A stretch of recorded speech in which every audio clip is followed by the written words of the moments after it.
Hi everyone, welcome back to our channel. In today's video, I'm going to show you exactly how to delete the chat on Viber on your iPhone. So let's get started. First of all, find the Viber app on your home screen. Now click on it. Once you are in the app, select the chat you want to delete. You can either scroll down or search it on the search bar by tapping their names. Now, tap on to the name of the person. Here you will see the chat info and settings. Simply tap on it. Next, scroll down till the end. Here you can find the delete this chat option.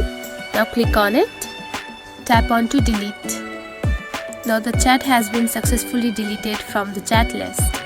It is as easy as that. Now you know how to delete chats on Viber in just a few simple steps.